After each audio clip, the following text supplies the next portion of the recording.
प्यारे बच्चों, good morning. मैं राजेश कुमार राय, आपका टीचर। तो आज हम पढ़ेंगे पाठ 2, शेखीबाज मक्खी। शेखीबाज का क्या अर्थ होता है?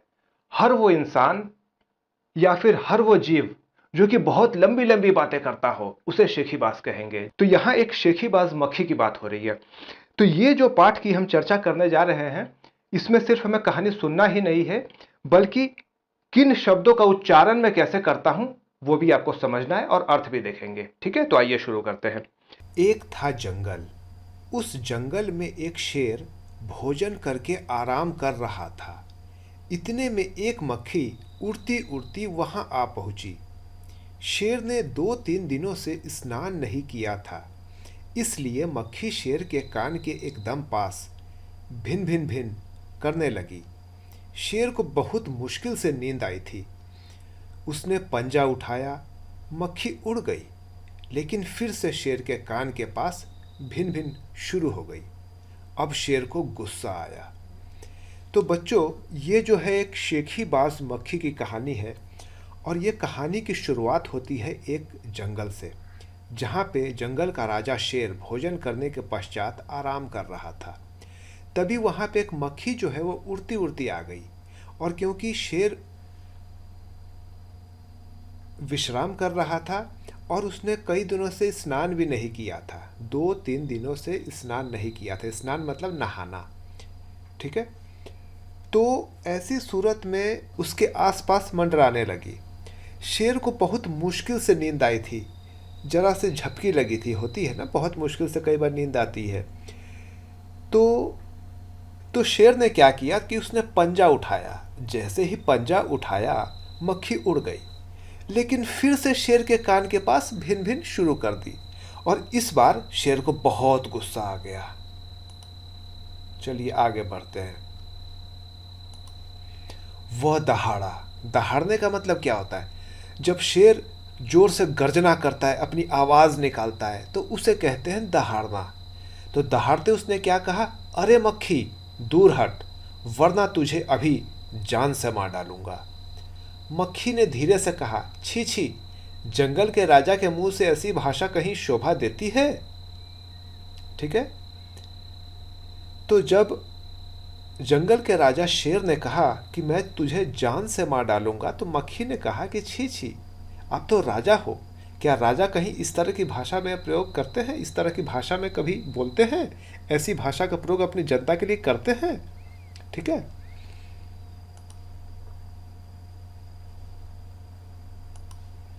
शेर का गुस्सा बढ़ गया।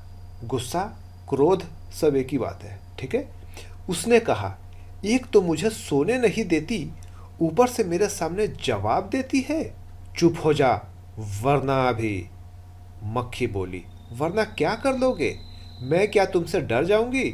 मैं तो तुमसे भी लड़ सकती हूँ, हिम्मत हो तो आ जाओ। तो यहाँ क्या कह रहा है कि शेर को बहुत गुस्सा आ गया, ठीक है। तो शेर ने कहा कि एक तो तुम मुझे सोने नहीं देती हो, उसके ऊपर से जवान चलाती हो, चुप हो जाओ वरना मैं कुछ कर बैठूंगा।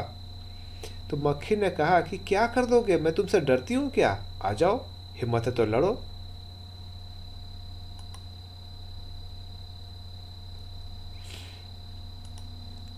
शेर आग बबूला हो उठा। आग बबूला मतलब गुस्सा हो जाना, बहुत गुस्सा हो जाना। उसने कान के पास पंजा मारा। मक्खी तो उड़ गई, पर कान जरा छिल गया।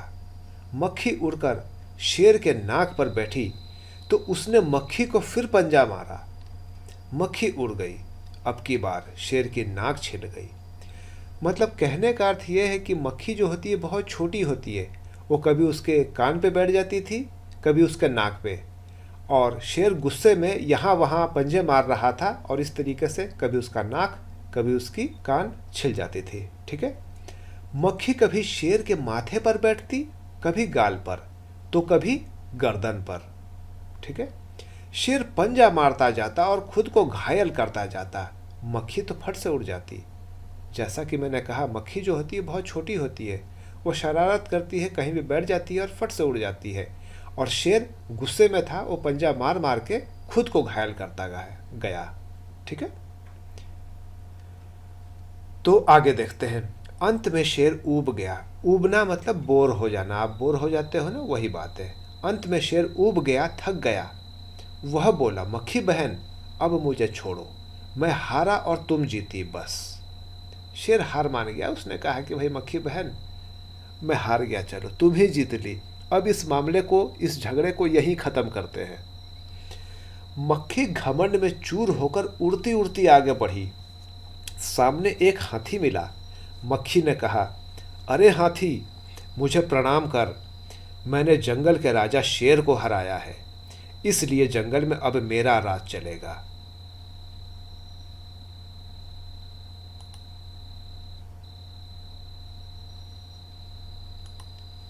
ठीक है, क्या कहा? इसलिए जंगल में अब मेरा राज चलेगा। मतलब मक्खी का घमंड बहुत बढ़ गया। ठीक है, मक्खी जब आगे बढ़ी, उसे हाथी मिला, तो उसने हाथी को क्या कहा कि ए हाथी, मुझे प्रणाम कर, मैंने जंगल के राजा शेर को हराया है, इसलिए जंगल में अब मेरा राज चलेगा।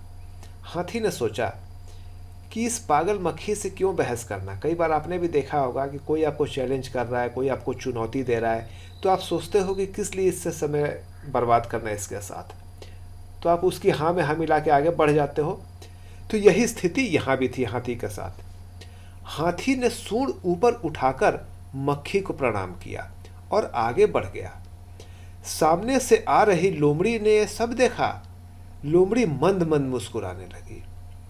तो यहाँ क्या कह रहे हैं कि हाथी जो है सूंड उठा करके मक्खी को प्रणाम किया और आगे बढ़ गया। तो सामने से आ रही लोमड़ी ने सब देखा। लोमड़ी जो है एक जानवर है जो कि बहुत धूर्त चालाक होती है। तो लोमड़ी मंद मंद मुस्कुराने लगी। मंद मंद मुस्कुराना मतलब धीमे धीमे मुस्कुराना। ठीक है, इतने में मक्खी ने लोमड़ी से कहा, अरे ओ लोमड़ी, चल मुझे प्रणाम कर, मैंने जंगल के राजा शेर और विशालकाय हाथी को भी हरा दिया है। ठीक है, तो मक्खी ने लोमड़ी को कहा कि मुझे प्रणाम करो, क्योंकि मैंने सबको हरा दिया है, जंगल के राजा शेर को भी हरा दिया है, और विशालकाय हाथी, विशालकाय मतलब बहुत बड़ा, हाथी को भी हरा दिया है। ठीक है,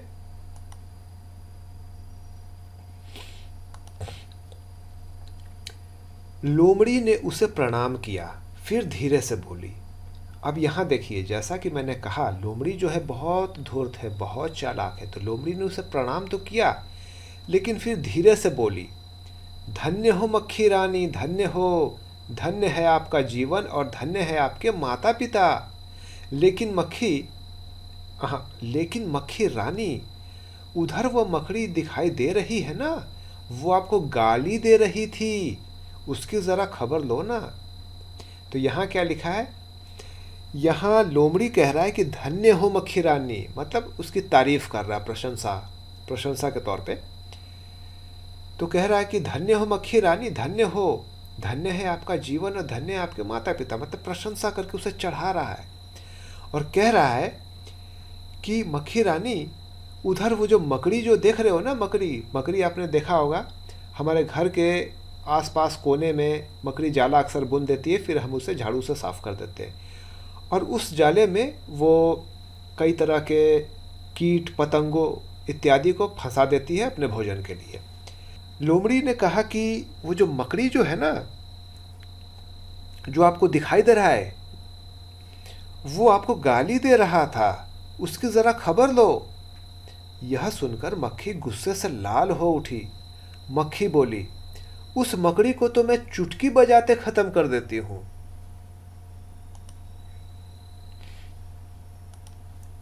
यह कहते हुए मक्खी मकड़ी की तरफ झपटी और मकड़ी के जाले में फंस गई।